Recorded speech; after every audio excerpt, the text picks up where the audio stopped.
again.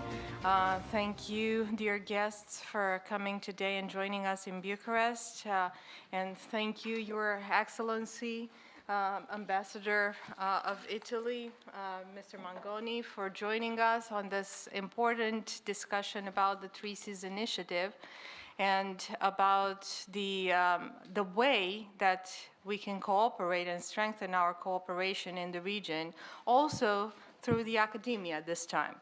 So it is my pleasure to actually welcome Mrs. Agnieszka Orzelska-Staczek, with apologies on my pronunciation of your name. It is, of course, easier for me to say Agnieszka, but I am obliged to introduce you with the proper name. So therefore, welcome here, and thank you for the opportunity to have this discussion today. At your initiative, I might say, New Strategy Center is very much pleased to have such discussion on research and on academic cooperation. And of course, because we are having this event right after the Three Seas Initiative event has ended yesterday in Parliament, we will also be a sort of a concluding event, concluding conferences on what we think will be next after the summit. Agnieszka, the floor is yours. Thank you very much.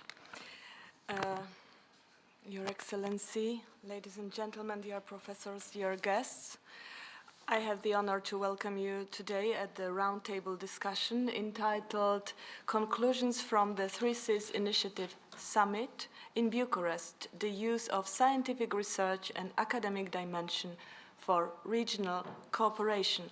This is a side event in the margins of the Three Seas Initiative Business Forum Summit, and the event is organized by the New Strategy Center and the Three Seas Initiative Research Center, the project realized by the Institute of Political Studies of the Polish Academy of Sciences. I would like to express my gratitude and appreciation to Dr. Antonia Colibășanu and to the whole team of the New Strategy Center for their efforts and cooperation. Special appreciations to Mr. George Scutaru. First of all, we would like to express our gratitude to all of you for being with us, and to those who are with us online for joining us.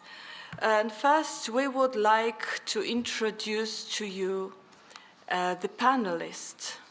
So the first on the list is here Professor Żurawski Grajewski, the Associate Professor at Łódź University from Poland, and an advisor of the Minister of Foreign Affairs Poland and the coordinator of the Security and Defense section in the National Development Council at the President of Poland. I have such a long biographical note and list of honors and functions, so I would like to make it short and stop here. Then we have Dr. Mihai Sebe. I will introduce my friend Mihai Sebe, who is a doctor in political science, and he has been focusing on European affairs since I have met him. He's working at the European Institute in Romania, associated with the Ministry of Foreign Affairs. He's also a lecturer in the University of Bucharest, and he has written extensively about the Three Seas Initiative lately, but also about European affairs. Thank you for coming. Thank you for joining us, Mihai.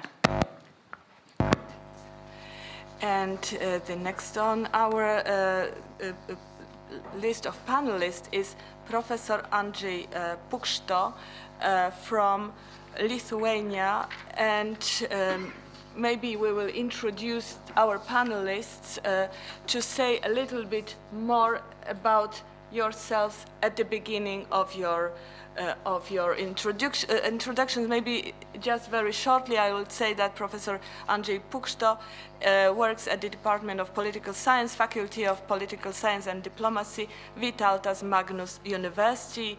He focuses on European public sphere, public communications and discourse.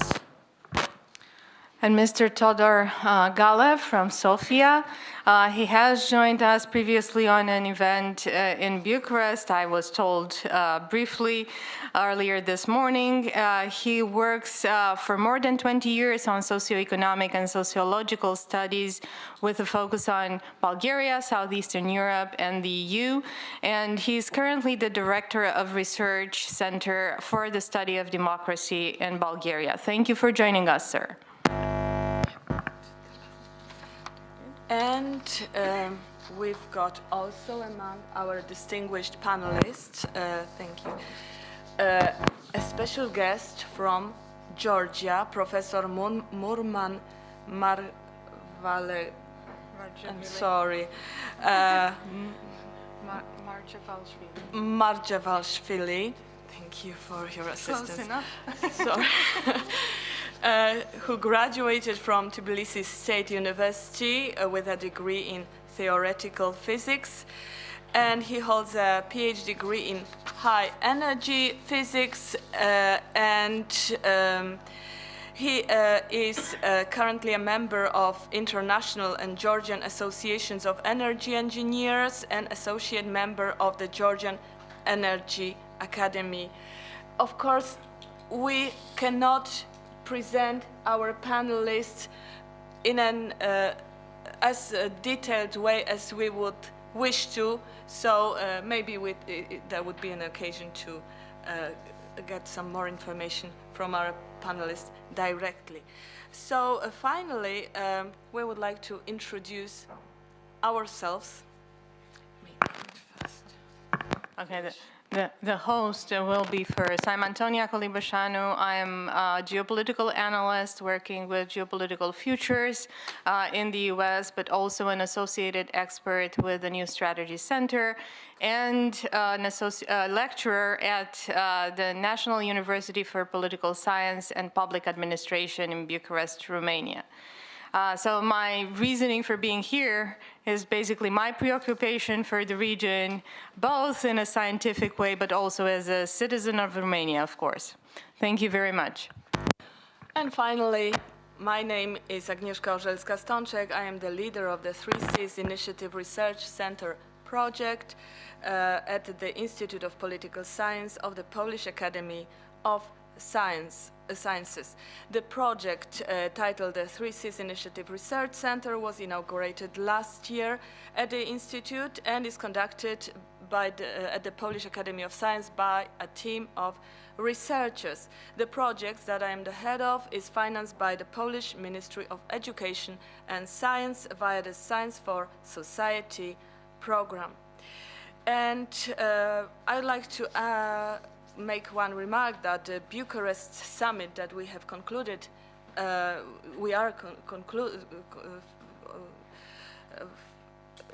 closing right now, it has opened a new chapter for the 3Cs initiative. The 3Cs initiative is entering a new phase with more participating states, 13, not 12 as previously.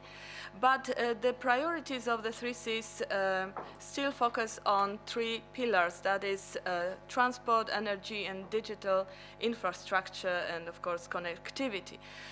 We are here to develop knowledge on regional cooperation, and I'm convinced that such conferences, discussions, direct communication, direct meetings, and are strongly needed in our part of Europe to enhance mutual understanding and to improve communication. I would like to highlight the role of diplomacy, the role of science in strategic communications, especially now in times of war in Ukraine and, of course, peace in our part of the region.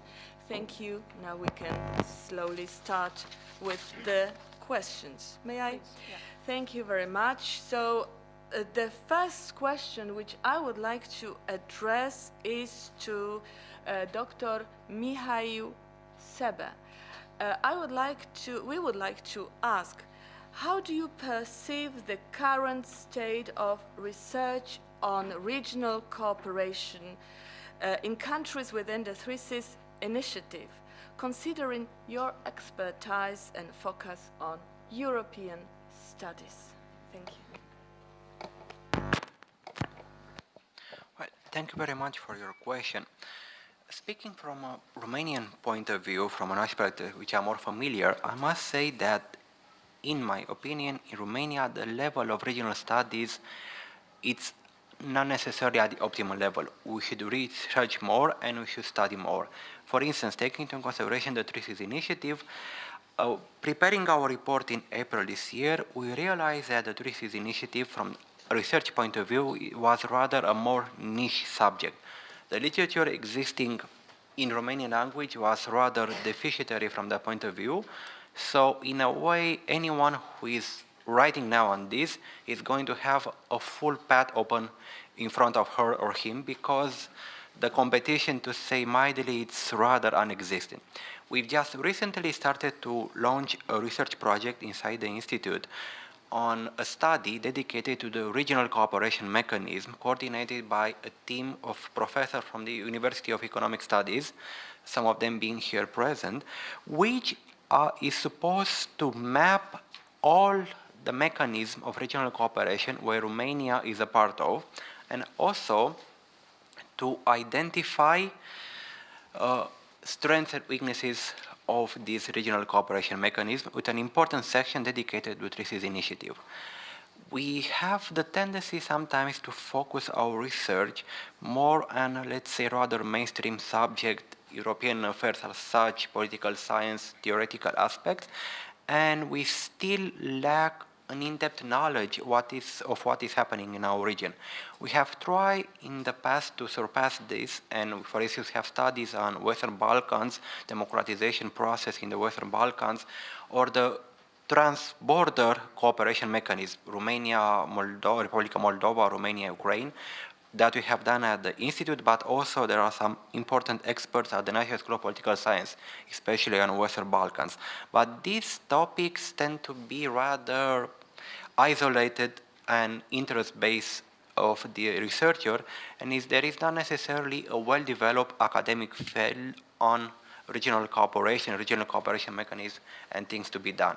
So from that point of view, we have a bright future in front of us if we decide to study the regional cooperation and to develop the literature, because in many ways we are going to be the first one writing on this topic.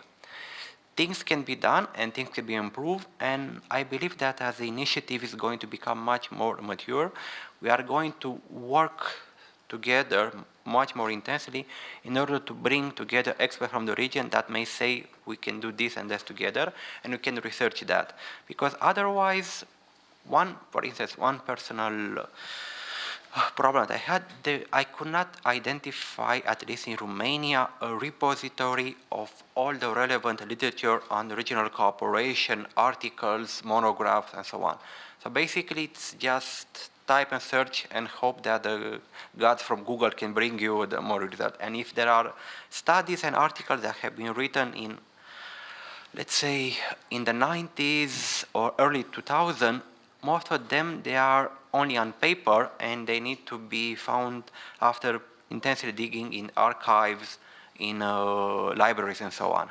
So this need of a repository or some sort of hub that we can find this, at least in Romania, is important. And I see that our colleagues from Poland have initiated this 3Cs repository where they post articles. It's a good start, but I think that together we can do more on that. So thank you.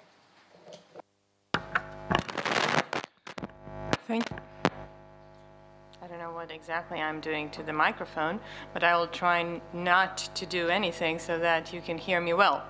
I would like to ask Mr. Galev, considering that you are from the neighborhood, and I will comment a bit before starting the question.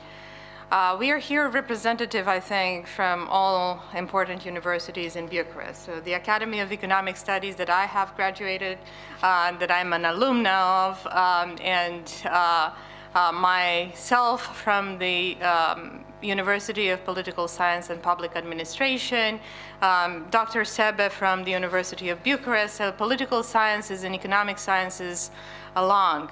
Yesterday we had a side event on the summit itself about democracy and challenges that was put together by my university, and the closing remark was we need education and we need research because we are shaping the agenda in many ways, just as the government and the businesses are building up the pathways for cooperation between our states. So we have this amazing opportunity now to shape the conversation as academics, as researchers, while we are doing research on how well or bad the politicians are helping us. With that, considering your experience of more than 20 years in socioeconomic studies and sociological studies, what do you see to be the main patterns for cooperation in the future in the academia? And where are, because you're coming from both sides, also economics and social sciences with political sciences in the footnote in a sense. So what do you see the challenges and where do you see the disciplines that are supporting the academic cooperation so that we can actually shape the discourse and build up the cooperation that we all need geopolitically now? Okay, thank you. First of all, I want to thank New Strategy Center for this invitation and for being here with all of you. It's an important topic because, as most of you, or all of you actually knows, neither scientific research nor academic cooperation are explicitly mentioned in the Free Seas Initiative core objectives. But still, maybe thanks to the fact that we are part of a region which has been characterized by strong scientific cooperation in the, over the years, mainly due to the, because of the common post-socialist past of most of the countries, actually, except Austria and Greece now, obviously. So many original scientific approaches, especially in social science domains, have been developed for the region for studying its similarities and discrepancies. And we did have quite a strong scientific cooperation and cooperation within scientific research in, among the countries in the region, but recently there are two major problems that I think exist.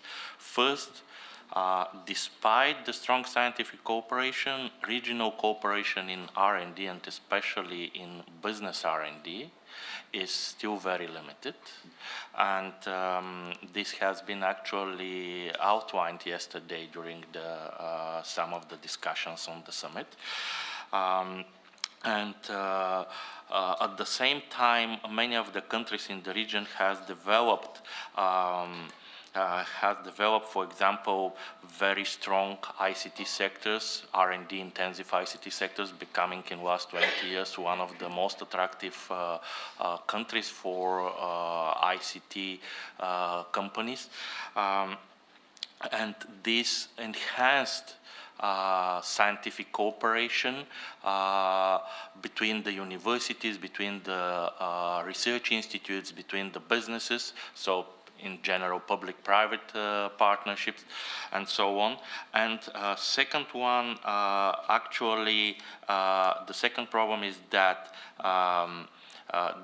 the region, as you know, actually covers different groupings of countries that always have been underlined in the literature. So Central versus Eastern Europe, Baltic versus Black Sea, or North versus South, and so on. But still, the scientific cooperation and the cooperation in terms of fundamental science was quite good developed. But the recent situation, the recent developments with the full war of aggression against Ukraine actually revealed two problems. First of all, lack of scientific cooperation in the field of security, and more specifically in the field of defense, including between the research organizations in these domains. Even security is one of the major topics of the three pillars of the Free Sea Initiative, actually. And the second problem, this is actually that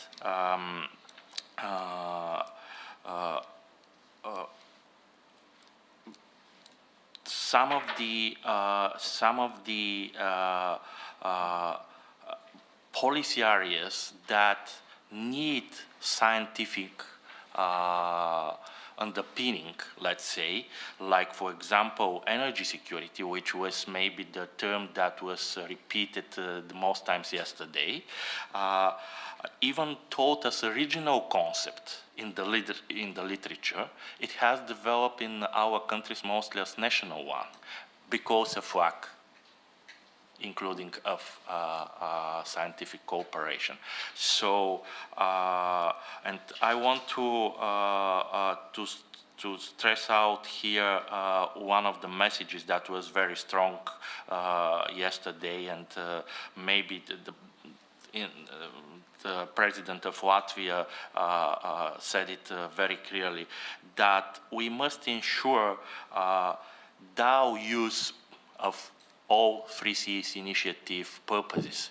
So we must ensure that we not only look at the economic and commercial aspects, which are very important, but we must ensure also that this makes the region more secure. I think that this is the trend that need to be strengthened and supported in the scientific cooperation in the framework of the Free Seas Initiative in next years. Thank you.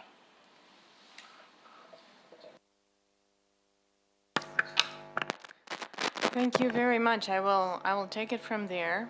And I will say that indeed scientific cooperation and academic cooperation, because the academic cooperation doesn't only have the scientific approach, but also the educational approach, is very much important, considering the need to educate the population to support that cooperation that we need in order to pressure governments to cooperate.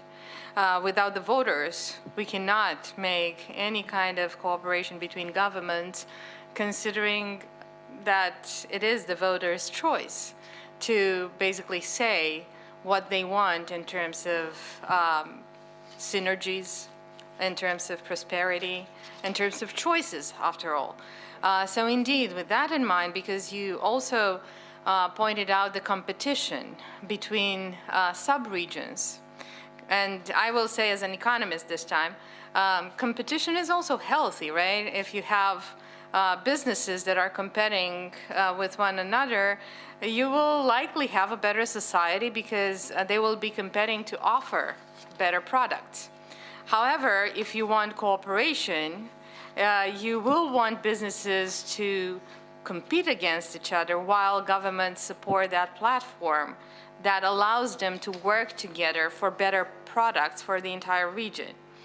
And with that in mind, Also considering the competition between the competition quote unquote, because I don't really believe as a researcher now and as a geopolitical analyst that there was truly a competition between the Baltic Sea and the Black Sea regions, considering the focus was pretty much the same, the threat of Russia.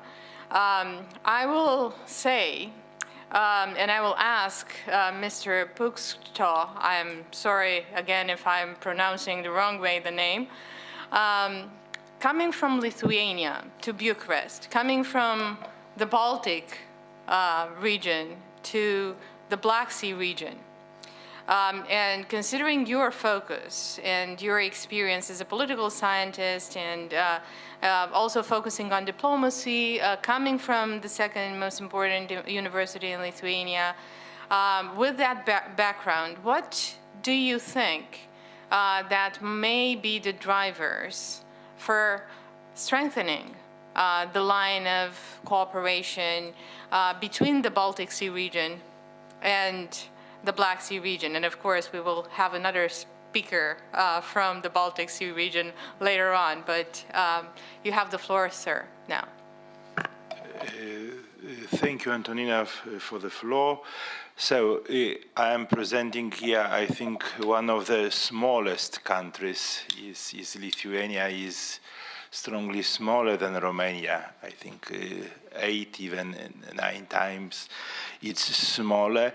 And in Lithuania, usually political sciences, specialists of international relations, when they are going to conference, usually we speak about security, about Russia. We have such a sad joke between scholars when sometimes scholars are going to international conference. Which is the topic of your conference? The topic of our research and our conference usually is Russia and Russia. There is a famous interview with Golda Meir of Israel Prime Minister, you know, when journalists ask Golda Meir why Israel is speaking about security and about weapons only. So Golda Meir answers, you cannot speak about another things with people, with actors which came to kill you. So security, this is our small and big and all topics connected with security, how to save our country from Russian threats, from different Russian threats, from hybrid threats, from militarist threats. I would like only to remind our geographical, our geopolitical situation. So on one hand, we have Kaliningrad district. On another side, we have Belarus. Belarus, which is also, as you know, is huge threat for all European Union, and Lithuania always was this. Lithuania and Vilnius always was the center of Belarusian opposition, and especially this center started to play big role from 2020 when Svetlana Tikhanovska moved to the Vilnius, and Lithuanian government helped to create office of Belarusian president in exile of Svetlana Tikhanovska. On the other hand, on the other side we have Kaliningrad district and have a railway transit from Moscow to Kaliningrad.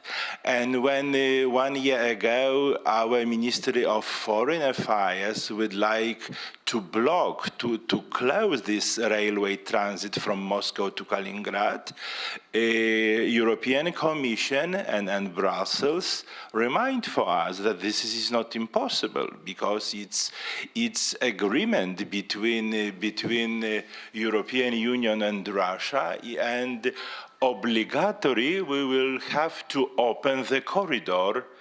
It's unique situation, I think, in global sky. We need to open corridor for Russian railway transit. So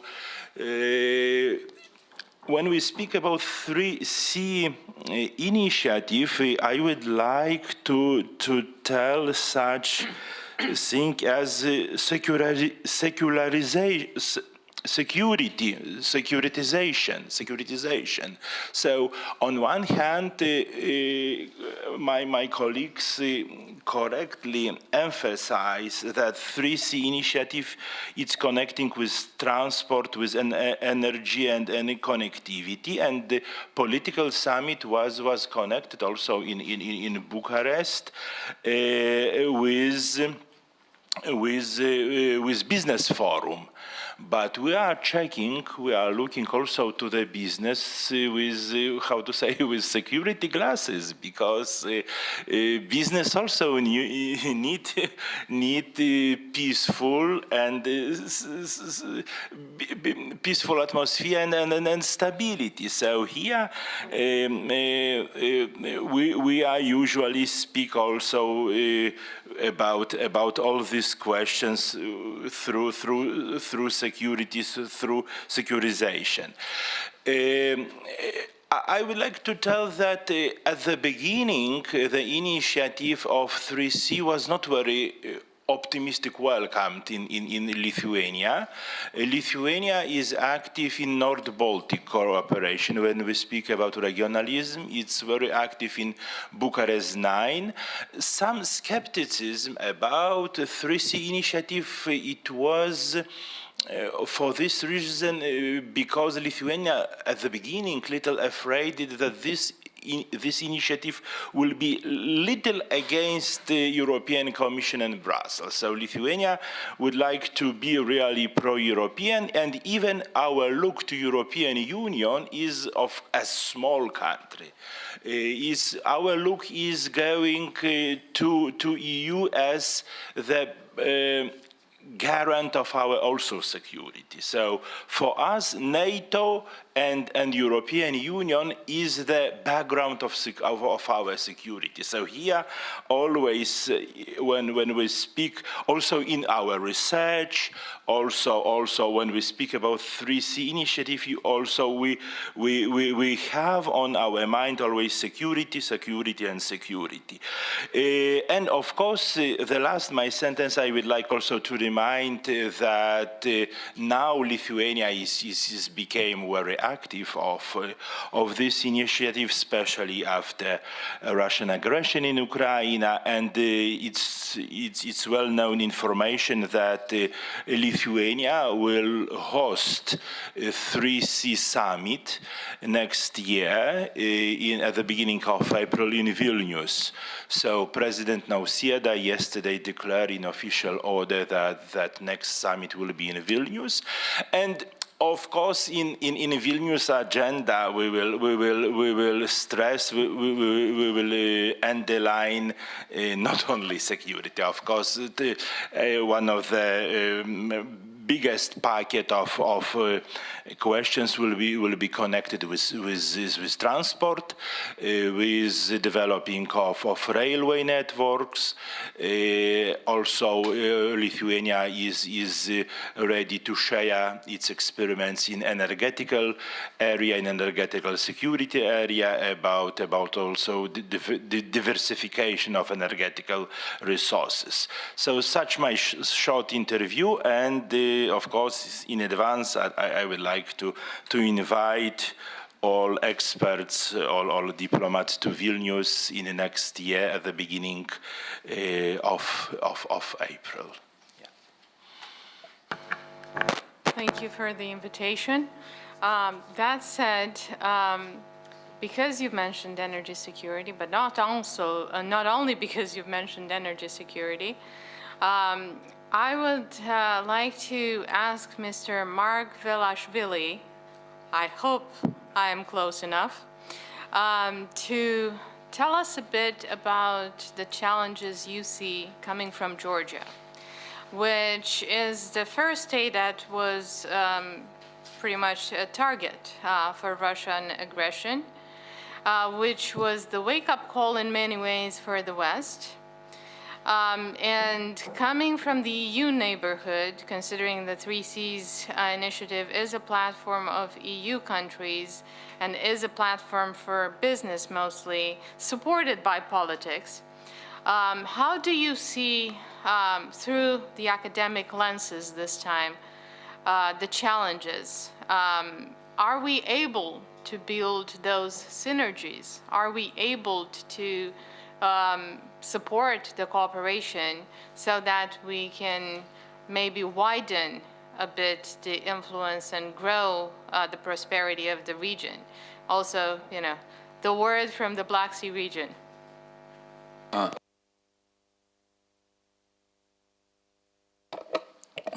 So my name is the name of the previous president. It make it easier in future.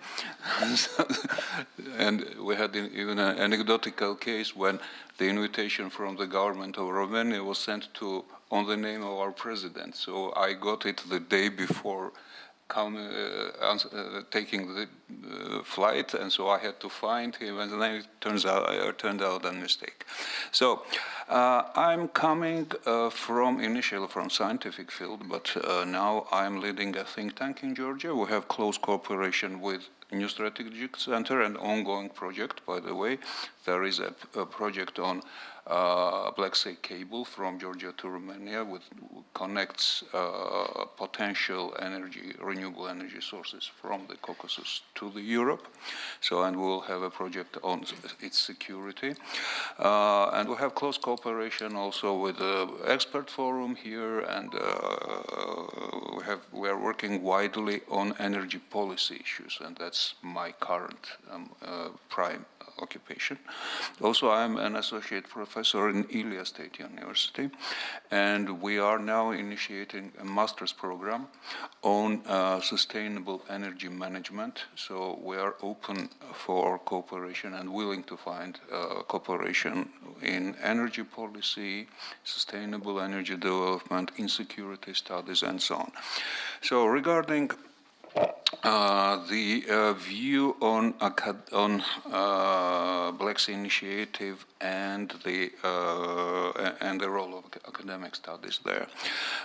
Yesterday there was announcement. I was moderating a panel on nuclear energy, but previously there were several interventions from them, notably from the presidents and prime ministers, about the importance of Eastern neighbors and Eastern neighborhood, and making this Eastern neighborhood resilient as one of the ways of making Three Seas initiative and Three Seas countries resilient. And obviously we're facing the same adversary, the same traditional neighbor who we have to cope with, and we need to find the ways to deal with that. And I will repeat the thoughts of some previous panelists that security studies is one of the most important things to do. I'm now coming mostly from industry. I'm working on energy sector. I'm coming from energy policy specifically, which is mostly applied and practical side of the work. And I have kind of a general demand and discontent with academic research, for instance, in Georgia, but I believe it expands even widely, that there is not so good connection between the academic studies and the actual needs of the society. That there is a way to improve this connection and to make academic research serve the current needs and tomorrow's needs, and give the vision for the politicians for the general public, as it was mentioned, and to serve as a backbone of the society. Why it is that much important, especially in our countries? Because the war is not only in Ukraine. The war still is in Georgia, and I believe in your countries, in the United States. And this is the same war of Russia, who is waging its hybrid war over society. So bringing, academic, evidence-based argument to the society, educating society, supporting politicians with strong arguments, evidence-based arguments. Those things are that have to create the immunity of those society. Otherwise, we are very much vulnerable. And unfortunately, very unfortunately, my country, and especially my current government, is one of the examples of being susceptible, being weak in front of the Russia's hybrid influence and attention. So security studies and creating the immunity of the society with the long-term vision of the needs of the countries, and in this case, for the needs and interests of 3Cs countries. We are basically sharing the same things. We have same neighbor, which we have to defend against. We are willing to develop economically. This is also very similar. We are sharing energy security threats, and there we can find a lot of different ways for cooperation. And again, in energy research, I would invite also to discuss and to work, because there are a lot of things that can be done in order to bring more evidence and better vision to the politicians. For instance, we have published recently a paper about the renewable energy potential in Central Asia and the possibility of bringing a lot of renewable energy from there that would developing the middle corridor that goes over Georgia, Azerbaijan, and it's coming from Far East to the Europe, and creating that way alternative and avoiding the political influences of Russia. So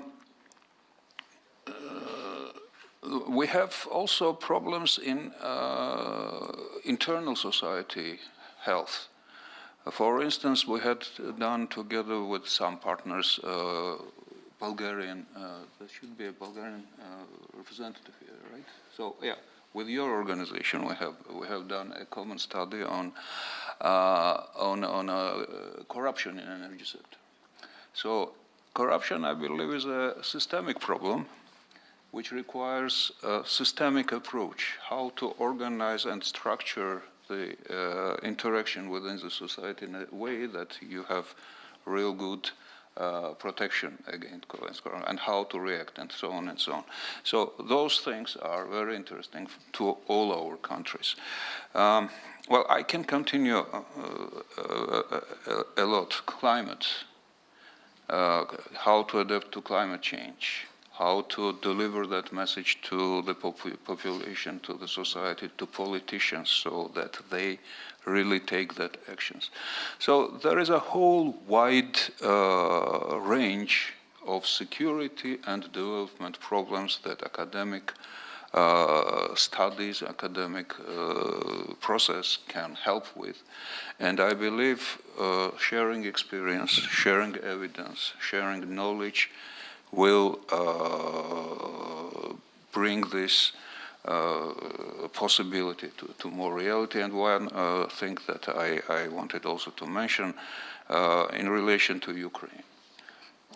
We have political dedication from politicians, and they see that it is an imminent thing to do, and it is extremely important to defend Ukraine, and there is a lot of work already on restoring Ukraine, while there is still this war. But we need to create a background for them and foundation, academic foundation, why it is important. Because Otherwise, it may be not so sustainable, this political will. In general, the field of academic studies should create sustainability for the political decision as well as for society and for the industry. So, thank you. I'll finish here. Thank you. I will give the floor to Agnieszka, please. Thank you very much. Thank you. Before I give the floor to our last panelist, I would like to share some conclusions from our study visits and from the projects that we have been carrying out for 1 year so far. And I would also like to mention that here with me, I am with strong delegations of academics and researchers and analysts from 11 exactly, from different Polish institutions and from different Polish cities, from Warsaw, a very strong delegations also from Lublin, where there is a Institute of Central Europe, one of the leading centers of on the Three Seas initiative.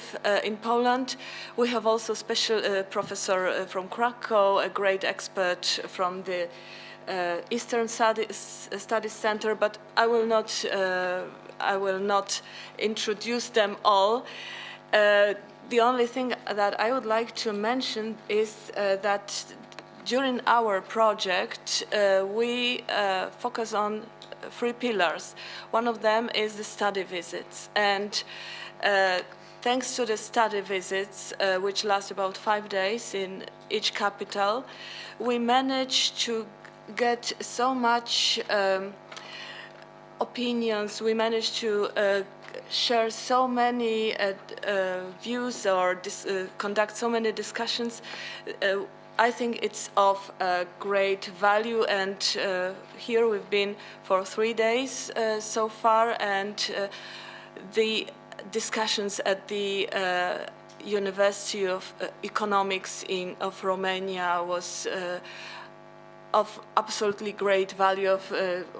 Yesterday at University of Bucharest also, and we have also the opportunity to visit personally the European Institute of Romania, and this is a different way of communication which is not replaceable by Zoom or by some email. So this is one pillar of what we are doing. And the second pillar is that we do research, we do carry out research, and we also invite people, academics, scholars, experts, specialists, sometimes also students who may be scholars in a few years. And so at the moment, for example, we are preparing a monograph on the Three Seas Initiative, to which we have invited scholars from 12 Three Seas Initiative states, and from one state, I will not give you the name of the state, we cannot give any response, and that is a general rule. Sometimes we get a response which is negative. So we see in practice what are the barriers and what are the obstacles that we have to overcome. Okay, the argument was that nobody in our country specializes in the Three Seas Initiative. I thought, great, so please write why. Why it does not interest you? And there is silence. But, well, the monograph is going to be published in spring, also in cooperation with Dr. Pukšto, with cooperation with Professor Żurawski, Grajewski, with Professor Andžej Pukšto, with Dr. Mihai, Sebe, and of course with professors, academics from other countries. That is a very important pillar, that we do research and we do carry out research. That is very important for us. And sometimes we cannot get understanding or we cannot get our invitations accepted. And the last thing, and also invitation, is that we are planning to share with the public the results of our research in spring. And this is the moment when we want to publish the monograph and organize a conference, probably in Warsaw, but for the moment maybe the place itself would be changed, but it depends. But so that is on the margin. I would like to tell you just a little bit what we are doing there in Warsaw, in Poland, although personally I should maybe add that I was born in Wrocław, and that is my home city. Okay, let me now ask Professor Przemysław Żurawski-Grajewski a question concerning the scientific and academic research cooperation. What is your opinion about it? How do you see this cooperation helping cooperation improve regional cooperation? Do you think that it contributes, or it may contribute, or maybe not, the development of regional cooperation in the region? By the way, we often say in the region, in the region, in the region. I would say in Central Europe, or in the 3 Seas Initiative region. So finally, to finish my question, how do you see the academic and scientific research cooperation as regards regional cooperation, given the 3 Seas Initiative format and the strategic goals of particular states? Thank you. Thank you very much.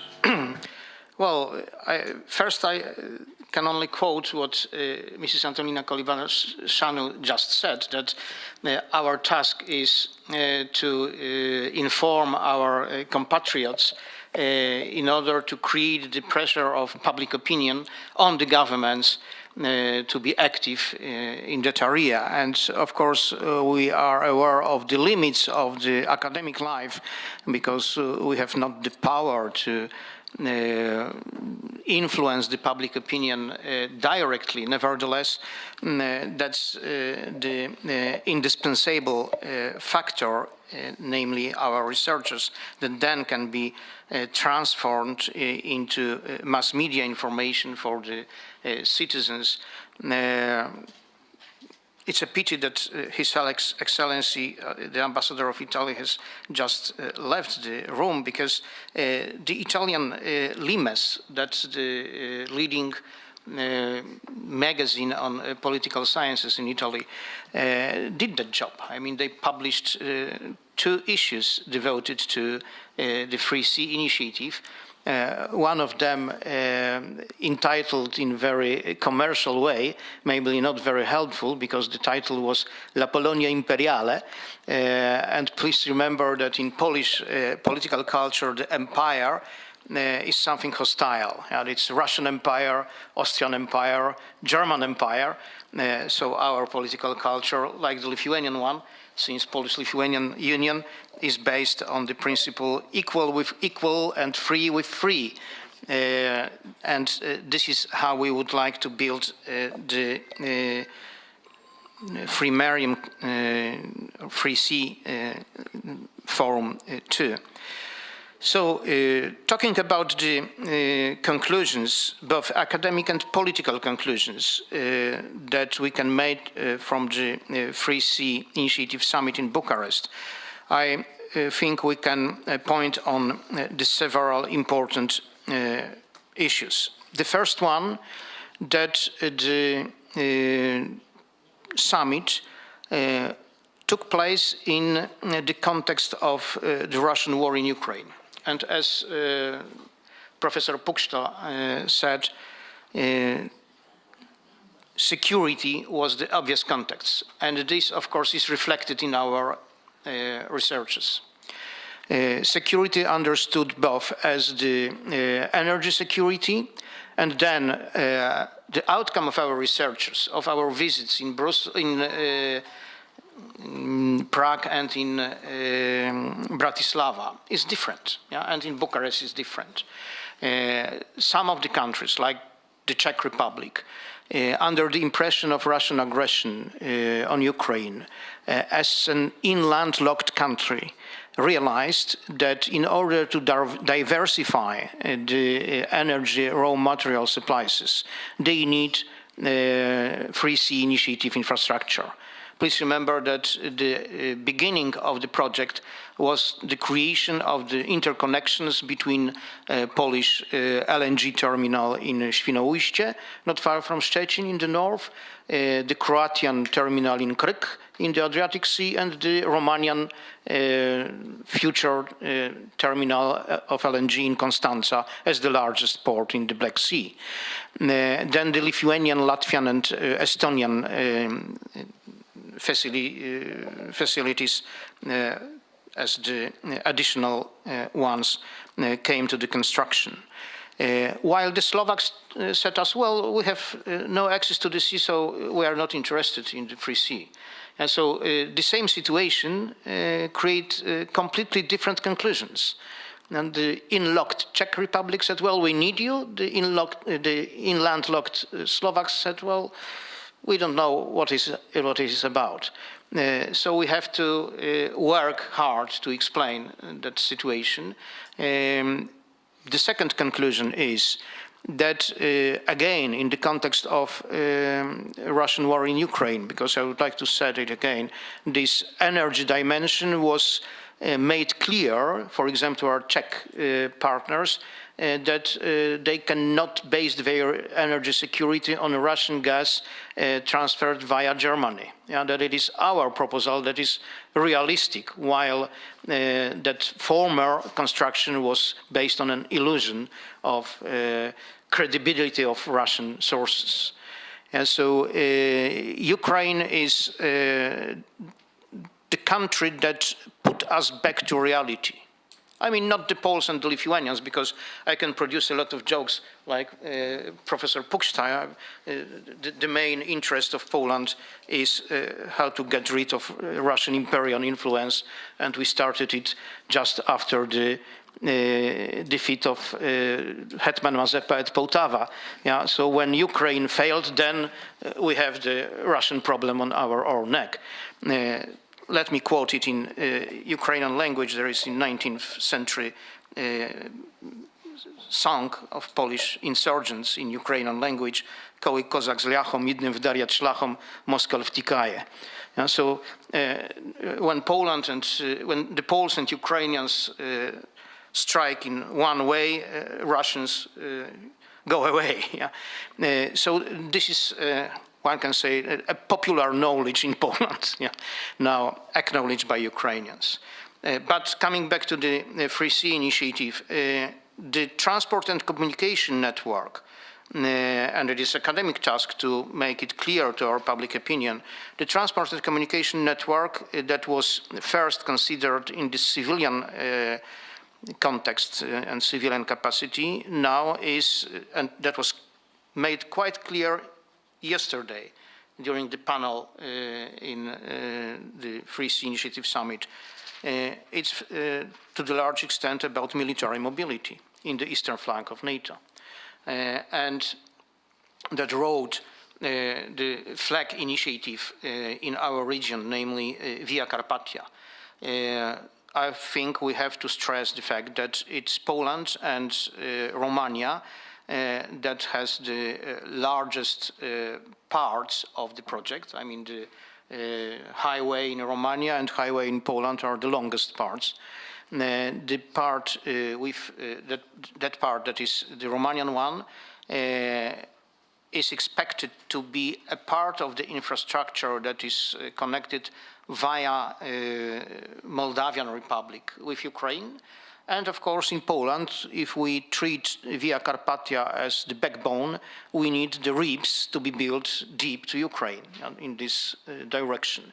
The same can be said about railways. and the railways of the European gas, and the size of the railways, which is different in the post-Soviet area and different in Europe, now must be reshaped for both, for the economic reasons, just grain exportation. However, we should have no illusions in that sense that the capacity of railway or motorway exportation of massive goods like grain is absolutely uncomparable to the maritime capacity. You cannot replace maritime routes with inland routes, but well, some percent is better than nothing. Yeah. Nevertheless, that's the civilian dimension, but military dimension is obvious. Without good routes across Polish-Lithuanian border, weapon and munition and other war materials supplies for Ukraine will be impossible. The same is about troops. That was clearly said yesterday, that military mobility is, to some extent, of course, an equivalent to the nuclear weapon, in that sense that it has its deterrence capacity. You need to demonstrate to the enemy, that means to Russians, that you can move troops smoothly, quickly, and in a large scale. Yeah? And if you demonstrate such a capacity, hopefully you will not need to use it. Because the message will be clear. Yeah? Don't do that, because we will be on the spot in a few hours. So again, that infrastructure, especially in the eastern flank of the entire group, is important. And this is why I dare to say that, however, I always say to my students that we should watch politics in a way in which we watch a movie and not a photo. We have some stable situation, at least in the medium range time. Namely, since 2017, we have a leading group within the Free Sea Initiative. That means Poland, Romania, and the Baltic states. And the answer is clear. Why? And the answer is Russia. Those who has the perception of Russian threat are much more interested in development of that infrastructure and are much more inclined to listen to some American wishes. Because this is the United States that supply us with the most credible deterrence power in the region. So the support the Free Sea Initiative received in 2017 from the United States, and then in 2020, when on November the 18th, 2020, American Congress, the House of Representatives, unanimously, that means bipartisan, both Democrats and Republicans, accepted a declaration in support of the Free Sea, where they named, with the names, Ukraine, Moldavia, and Western Balkans as the desirable partners to the entire structure. And please remember that the Free Sea Initiative is 120 million of people, now 30 million of people, plus Greece, yeah? Together with Ukraine, Moldavia, and Western Balkans. Well, Ukraine is now questionable in that sense that nobody knows how many people live there, yeah, due to the war, refugees, and the scale of immigration. Nevertheless, it's something like 170 million of people if we take all the countries together, which means a huge market for American LNG. And please remember that international alliances are based on common interests, and we have to build up that common interests. The same can be said about Georgia. I mean, I had an honor to cooperate with the Georgian ambassador to write some articles in Polish media about the Georgian chances to cooperate with the Free Sea Initiative in spite of the relative geographical distance. You cannot build railway there or motorway. Nevertheless, there are some niche we can cooperate if there is political atmosphere and political will, which is not that easy when you see dying Saakashvili in prison. Another problem is the fact that if you want to attract investments, you have to have a military protection, because there will be no private investments risking being bombed, which is the case of Georgia and Ukraine. And this is why, again, security is the most important issue in that dimension. On the other hand, I think we have to popularize this information. Sorry for speaking about myself, but I did it in a cooperation with Canadian Ukrainians, which is a very good road to do that in Anglo-Saxon world. Ukraine, for example, participate not only as a full member in the Via Carpathia project since 2017, since the Łańcuch Declaration II. Ukraine and Turkey are full members of this flag project, Via Carpathia. But for example, Ukraine is as well a full member of the project of the monitoring of the hydrographic situation in Eastern Carpathia, in Upper Tisza, in this digital dimension of the construction. So when you go deep to the entire construction, you will find more and more areas of cooperation, very tangible, very concrete. And this is another conclusion from this summit. Please note the fact that unlike original summits, first few, there were just the meetings of presidents with nice political declarations. Now we are talking about money, budgets, and concrete plans with concrete timetable of the completion of the projects. The Romanian Minister of Infrastructure told us yesterday that Via Carpathia project in Romania has 100% assured money, and 30% of infrastructure is already on the spot. Yeah? I am pleased to say that in Poland it's even more advanced as far as the percentage of the motorway is concerned, but this is the stage of the realization of at least some projects. But again, what we are obliged to do is to warn our politicians not to overload the boat. I mean, it's far easier to create new projects than to deliver them. So we should not jump to the new initiatives, rather complete those that are already initiated, in order to be able to show to our citizens, to our electorate, that we are effective.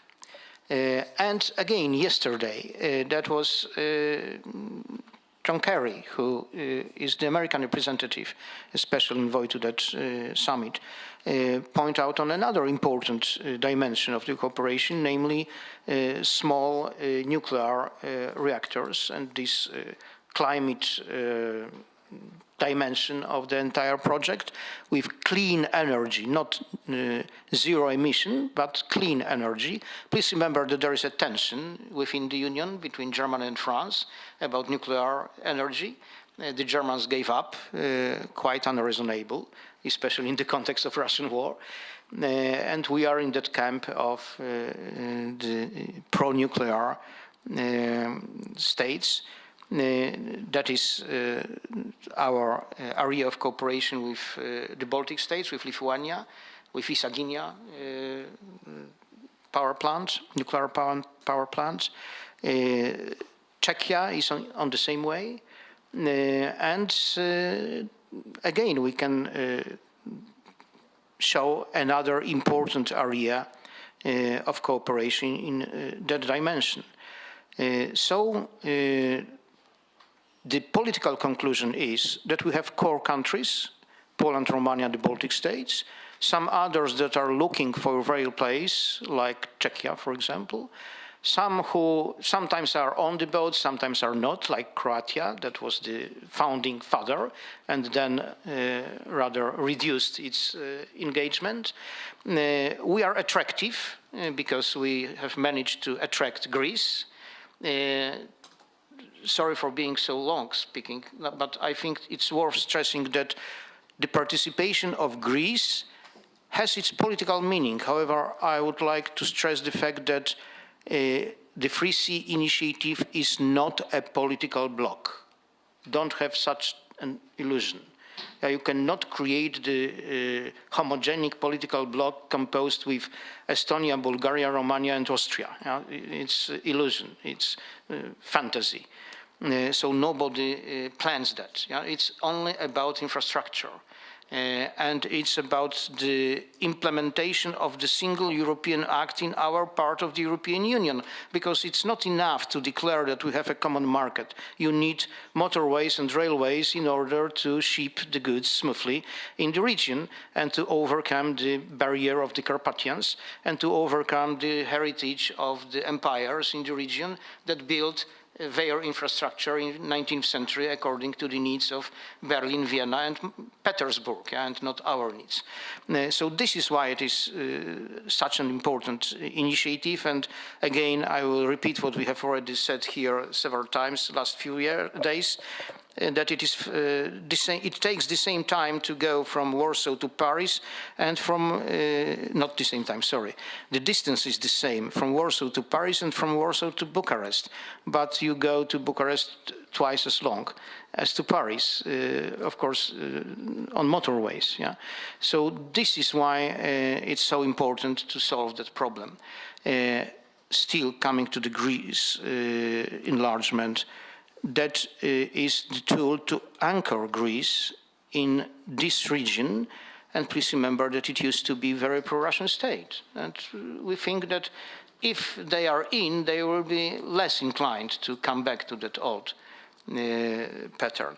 Well, so sorry for being so long, but as you can see, the entire construction is very complicated. And I'm optimist because of this latest development. The summit showed us, well, one more.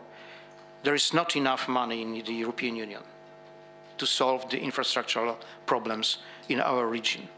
They are assessed as something more than 600 billions of euros.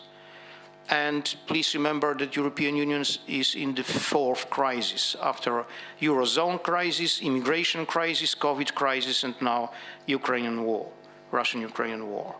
And in order to overcome the economic results of COVID crisis, the loans on international financial markets were made. And so we cannot expect to have enough money from the EU funds to build the indispensable infrastructure in our region. And this is why I am so happy to see Japanese or South Koreans yesterday in the summit. To attract the private business from all over the world is very important, because we cannot do it on ourselves or as well on European money. Americans are welcomed, of course, British are welcomed, Japanese, who wants whatever is the source is important. Thank you very much. Thank you, Professor. And I will say, in concluding to your conclusions, thank you for concluding, actually, on this purpose. Two things. When there is a will, there is a way.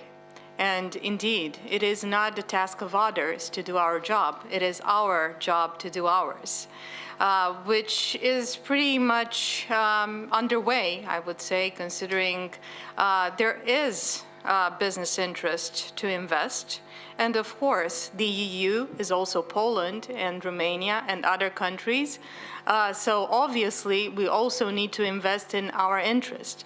That said, because we are here as academics and to support my colleague on the dialogue element, I would like to open the floor for dialogue and obviously have our last word later on, after we also managed to take some questions, also underlying that there was high-level interest from several embassies. I have mentioned His Excellency Ambassador of Italy, but we have here with us representatives from Embassy of Estonia, Embassy of the Czech Republic, Embassy of Hungary, Embassy of the UK, Embassy of Turkey. So obviously there is a huge interest in the topic at the diplomatic level. But because there is an interest from the academic world, I would like to open the floor to take 2-3 questions. Unfortunately, we only have like 10 minutes of the session, but please do raise your hand, present yourself, and ask questions. It is very important for the academic community to actually ask questions and have a say in what's going on the 3 Cs initiative. Thank you very much. Yes? Thank you very much for this opportunity. I represent, we are 3 members, chairman and 2 representatives of scientific organizations from Ukraine. The association, which is headed our delegation after the official visit of our first Vice Prime Minister and her intervention yesterday, foreseen more integrated approach, not as a scientific collaboration itself, but in combination on one hand with the intergovernmental collaboration, on the other hand with the business collaboration. And looking from this point of view, it's very interesting for us to understand, because Ukrainian delegation prepared and start after very interesting simultaneous obtaining of one hand of the status of participant of 3 Cs initiative, and simultaneously together with Moldova the status of candidate countries for European Union. Therefore, I only in 2 words can say that the idea is very suitable for us, because even in the 90s we tried to do the same in the framework of Central European Initiative and further in Carpathian Convention, in Danube and Baltic strategies, and even there was solutions of European Union about the synergies between them, but we faced... If you have a question, please. Now I will formulate it, because we have the most painful thing when after the Bucharest summit of NATO, it was not only the political mistake, as now they divided the special planning and practically all the digitalized technologies between the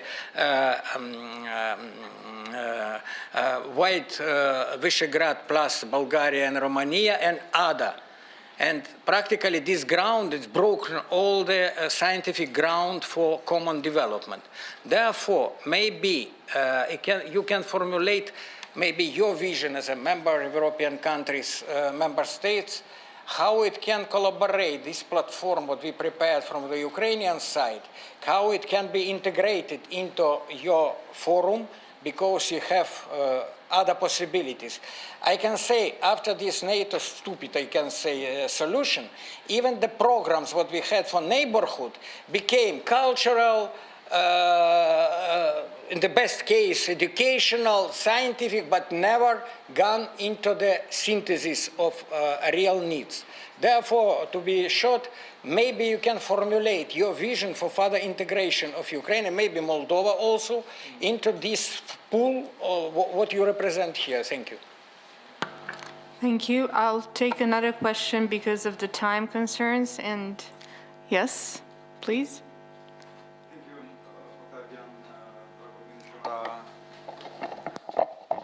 Professor of International Economics at the Bucharest University of Economic Studies and founder and editor-in-chief of the Market for Ideas magazine. I came here as an academic, but when I see so much distinguished experts, I suddenly got scared, and I tried to play the dilettante's card, which is much more honest. So I will ask a question from a dilettante's position. Suppose we have at the same table, in this particular case, the 3SI initiative, four kind of stakeholders: academia, business environment, political establishment, and civil society. And we need to ignite the interest of the academic side of the story. In your opinion, who should provide the most correct incentive in order to extract the most relevant conclusions from the academia?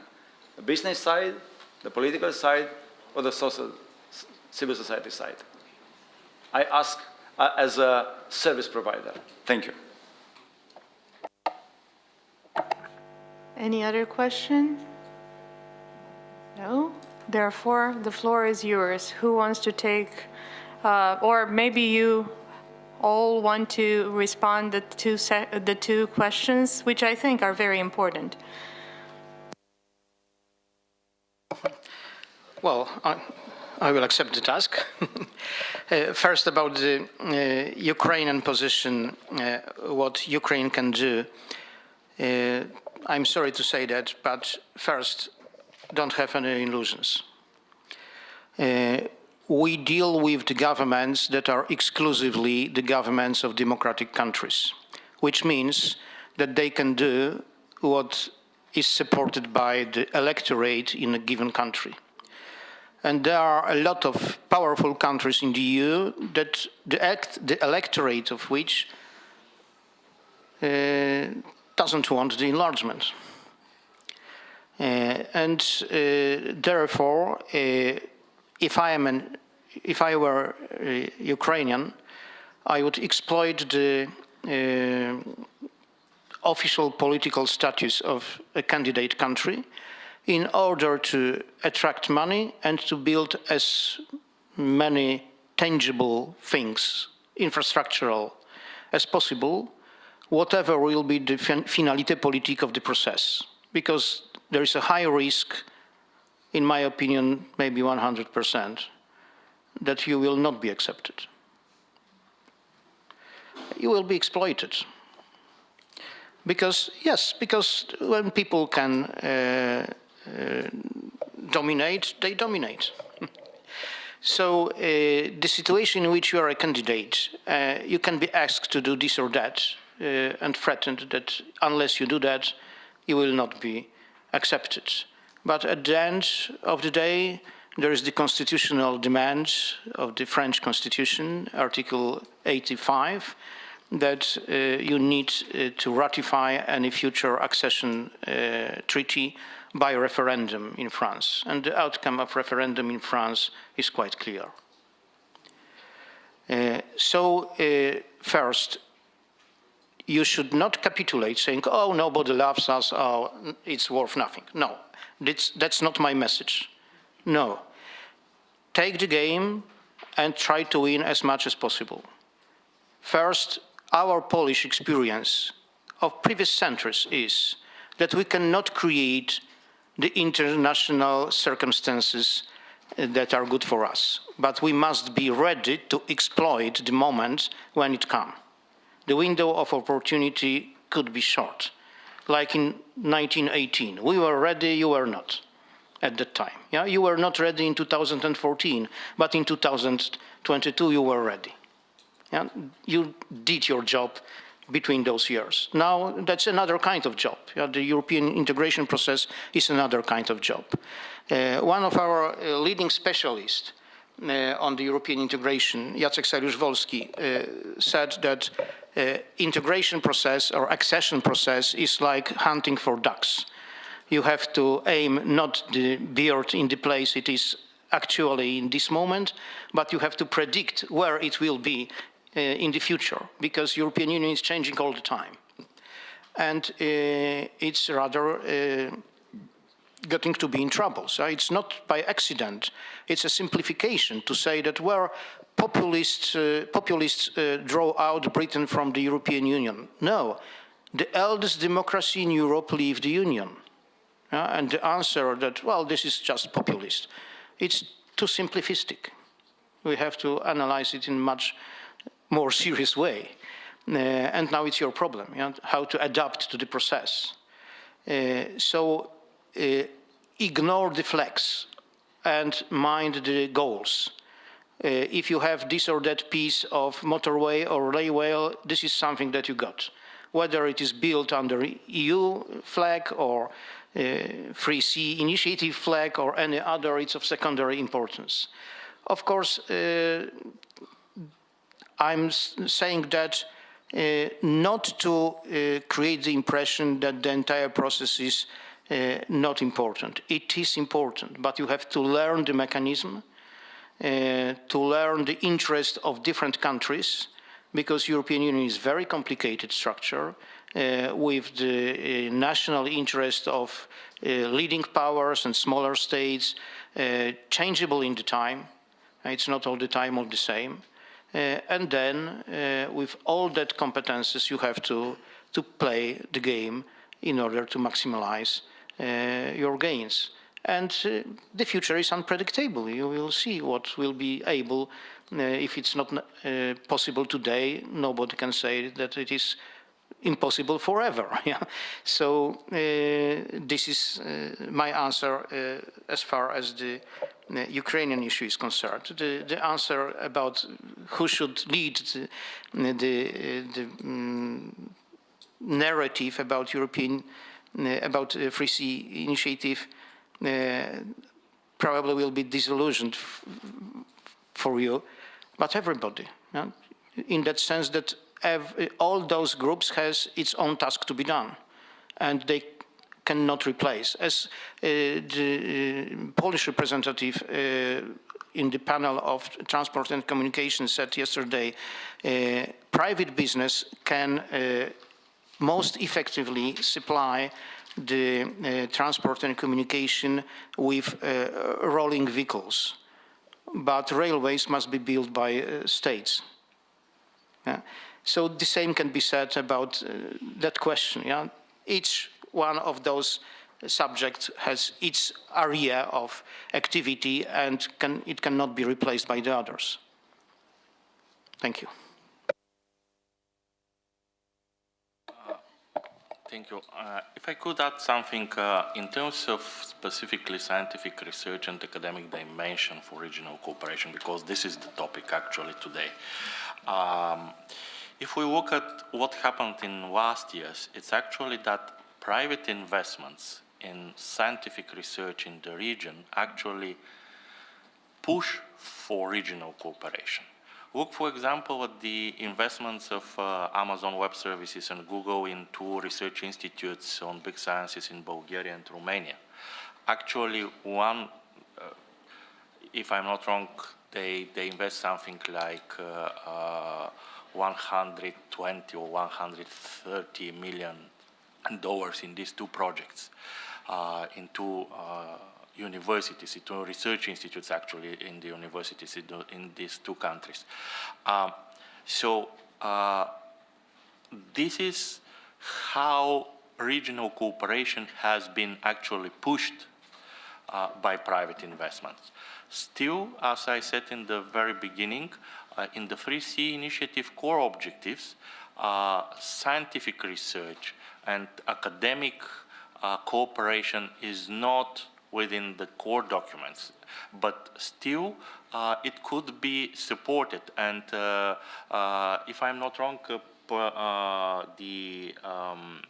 the Romanian Institute for European Studies actually endorsed the creation of so-called scientific panel to work on this cooperation also, and to strengthen the scientific research regionally.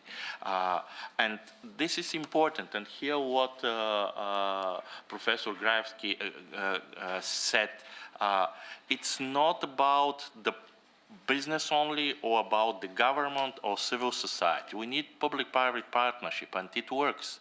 Sometimes better, sometimes not so good, but it works. And looking at the private investments, we could look actually at the current trends, because private investments go there where there is economical profit, and this is usually better than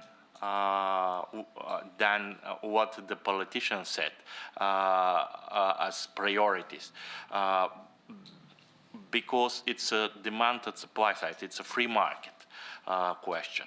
And and regarding the question about where should be the place of Ukraine and how it could be integrated, I think that actually Ukraine is quite good integrated, even not politically, but in the business. We have been working last, I would say, 10 years with a lot of Ukrainian colleagues from different institutions, from civil society, think tanks, to government institutions, to local governments in Ukraine. And they are very well integrated in the research area, I would say. And also in business, business R&D and business in general. Exploiting the status of a candidate country to enlarge this cooperation, I think is the right way, independently of whether it will become a member of the EU after 2 years, 3 years, 5 years, 10 years, 30 years, doesn't matter.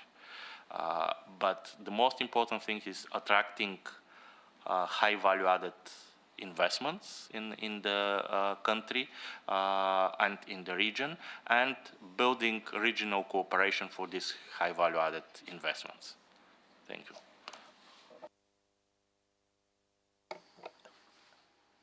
Okay.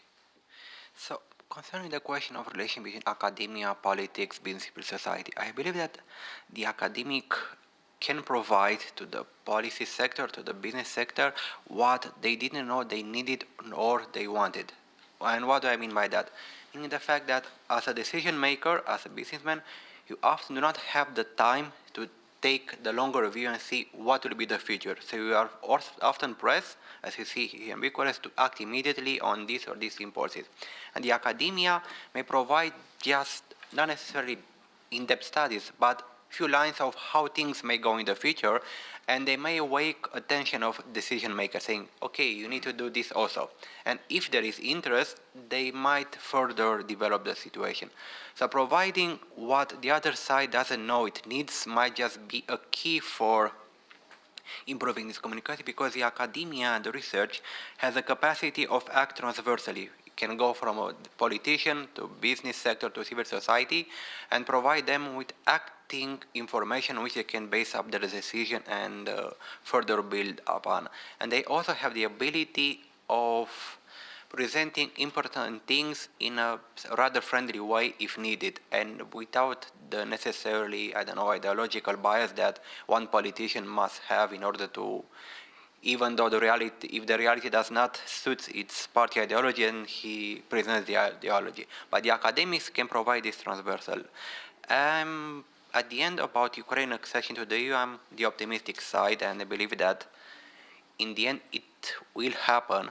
But the 3SI initiative can be the necessary laboratory where Republic of Moldova and Ukraine can interact with EU member states, with EU procedures, with EU working policies, and so on.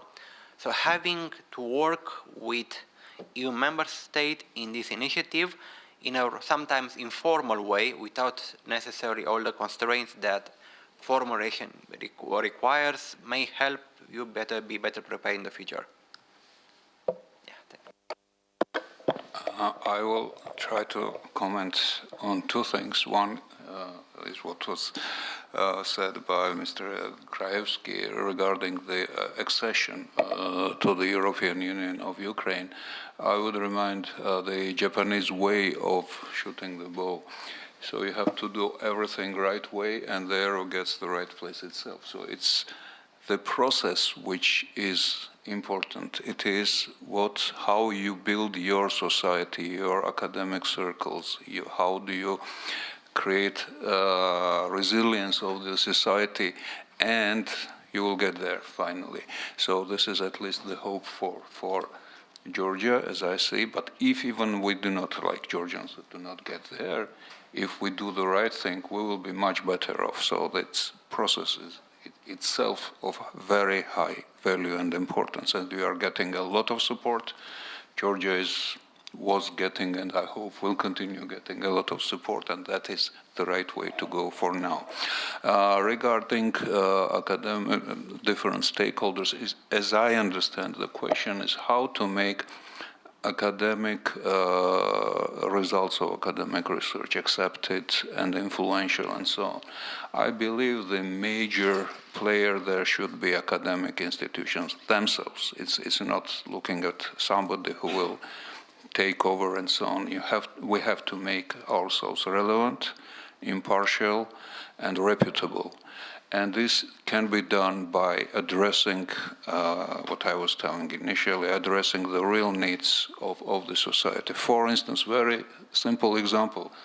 There was a mention about rivalry between France and Germany on nuclear rivalry or disagreement. So it should be a very simple thing, right? Just look at the statistics of nuclear power plants and so on, and it should be done by academic research, which should be perceived as impartial and so on. And then this strong message should go out, and there will be people willing to take over this message and then to distribute it further. Thank you.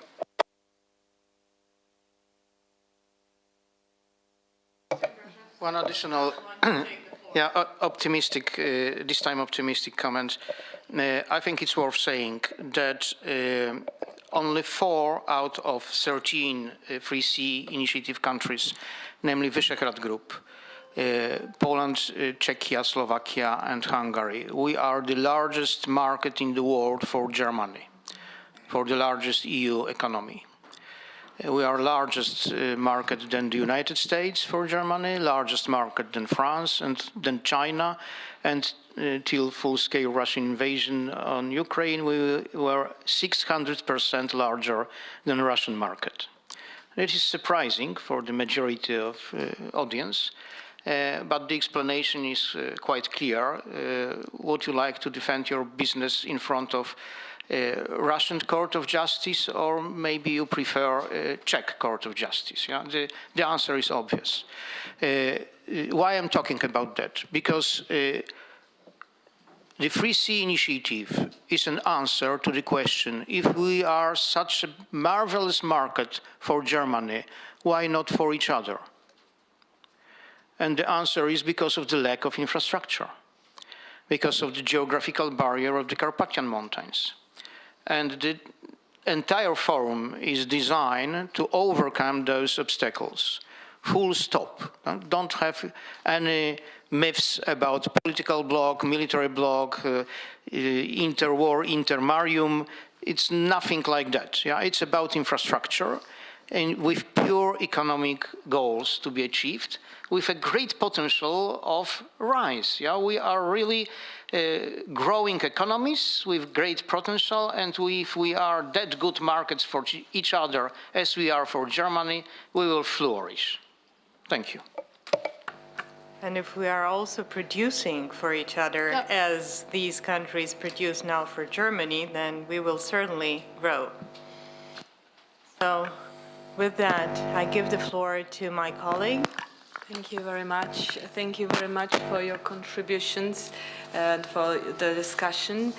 And to sum up, I would like to point out to 3 major points. Looking back at the title of our roundtable discussion, it is entitled Conclusions from the 3C Summit in Bucharest, the Use of Scientific Research. What are the conclusions, taking into account what has already been said? I would, first of all, I would point out that the key word seems to be security and resilience. When we have the agenda, the official agenda, that is the title, Investing into a Resilient Tomorrow. So we have resilience and security all over, but it's not so simple because still when we look at the details, we see that, and this is something that I would like to stress and highlight, that the topic, that the pillars of the 3Cs initiatives, the 3Cs initiative have not changed. And the 3 pillars, even if we look at the official agenda, these are energy, transportation, and digital area. Security is somewhere between, somewhere around, is the security context, but we, the 3Cs initiative is still focused on the 3 pillars, and it has not changed. By the way, I have not heard any mention about Bucharest 9, although we are in Bucharest. And by the way, for many members of the delegation that I'm the head of, that is the first opportunity to be here and in Bucharest. Although I've been working in the Polish Academy of Science for more than 20 years, that is the first opportunity to be here. I hope that you have the opportunity to be in Warsaw more often. And I hope that I would also have the pleasure to visit the capital. The second point, the main conclusion from the summit is, for me, is the enlargement. For the first time, we have a new, and that is the point, a new what? In official documents, we have new participating states, although in many papers, in many media reports, we talk about members. And that is an important point, because that, I think that leads us to formulating a very important research question about definition and about the need to better define the terms that we are using. That is a conclusion from our first and second study visit to the Czech Republic and to Bratislava Republic, to Czech Republic and Slovakia. When we talked sometimes about members, they said, when you talk about members, we think that you are talking about international organization, and that is not what we want to talk about. The 3Cs initiative is not an international organization. So each term has its meanings, and I think that is the most important task when we talk about the second part of the topic, the use of scientific research and academic dimension for regional cooperation. I think the most important role for academic cooperation, especially at this moment when we are right now, I think we are in a starting period really, is to improve communication, to better understand each other, taking into account the sensitivity of our partners, so that we know what we talk about, whether we talk about international organization, what do we have in mind when we talk about members, how do we define some terms. And I think that is the starting point for academic cooperation, to discuss terms and to formulate definition, key definition, when we talk about regional cooperation. Thank you very much. Thank you very much, and I will take this opportunity not only to thank you for your presence here, and to thank you for your very good conclusions of the 3Cs initiative forum yesterday, and thank the public, obviously, for being with us and for raising some very important questions, I would say, 2 but important. I'm sorry that we do not have the time to continue the conversation in this setting. However, I will say that this is my official invitation to you to come join another academic discussion at my university, and we will be in touch about that, because we do have political science experts that are dedicating themselves to the matter of the 3Cs initiative. And obviously we want to be in touch with you and discuss forward, because as a geopolitical analyst now, I believe that this is a strategic business forum and the B9 strategic political forum. And obviously, they need to converge somehow. All these projects have one thing in mind: our growth, our economic growth, and prosperity, obviously, and resilience, which is very important considering what is going on in Eastern Europe now, in Ukraine in particular. With that, I would like to invite all of you to continue discussions, academic or not, during lunch, which is being served in the next room, in the other room. Thank you very much for your presence, and thank you, the viewers that have been with us online today. And of course, have a wonderful stay in Bucharest.